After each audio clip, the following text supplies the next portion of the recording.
The recent United Nations commission, led by that South African judge, made it very clear that Israel has the right to defend itself against thousands of Katyusha rockets that are flooded, have been blasted into Israel every day. Not thousands every day, few every day, but amounting over years to thousands. Now, they've just got to stop sending rockets in to not be attacked.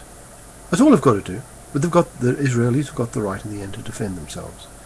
And if they want to stop that, then this man should recognize that. Israel is a nation of 6 million. She cannot afford attrition.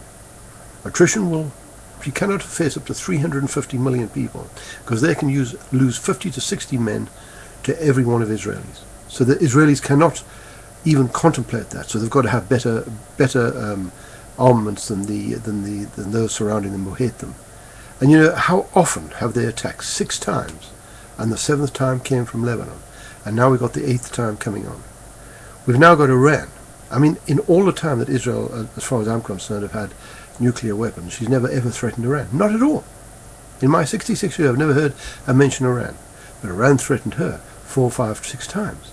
She is funding Hezbollah, she's funding Hamas, and she's funding the Muslim Brotherhood in Egypt, to such a degree that the Egyptian government is now trying to block that border from Hamas because they don't want these people to get together.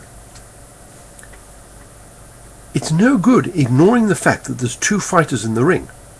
It's no good saying to the one fighter, like he's a David in comparison to the Goliath that we're talking about, of 350 million. You've got to be nice to this guy over here who wants to kill you. He's got a huge sword and he's got everything that wants to kill you. That is no good. It is absolutely unacceptable. So this man is either too heavenly minded to be any earthly good. He shouldn't be a professor. He's not balanced in his view on this whole situation. And right now, because of this type of view, we're sliding towards a major confrontation in the Middle East. And we really are sliding towards it. Nothing can be done about it, apparently. But you know, the thing is, we must remember that now Iran has the same rockets as North Korea. And they've been seen in Iran. Those rockets from North Korea, if you take your hand on, put it on your atlas or your globe, and then you take it, it can shoot clear across over Japan, over the Pacific, and hit the west coast of America. Now you measure that out with your hand, as I did, and put the same hand onto my other side from Iran to Europe. The whole of Europe is suddenly under threat.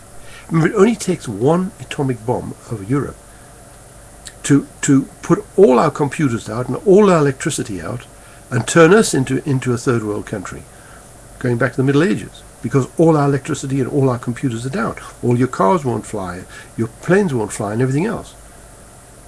So this is nonsense. We've got to face up to this. We cannot have a third world country that treat its people so badly. You saw what happened about that election. They turned the guns on them.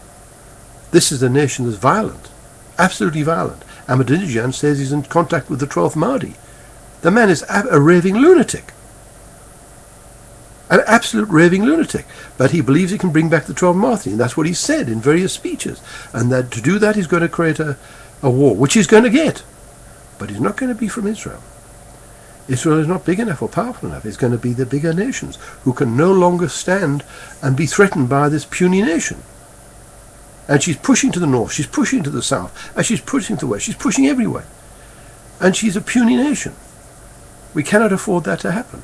But the problem is, once those bombs start flying, we'll be able to stop them. We will not be able to stop them.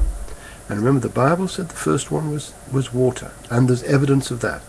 Whether it be the scablands in North America, or the Badlands.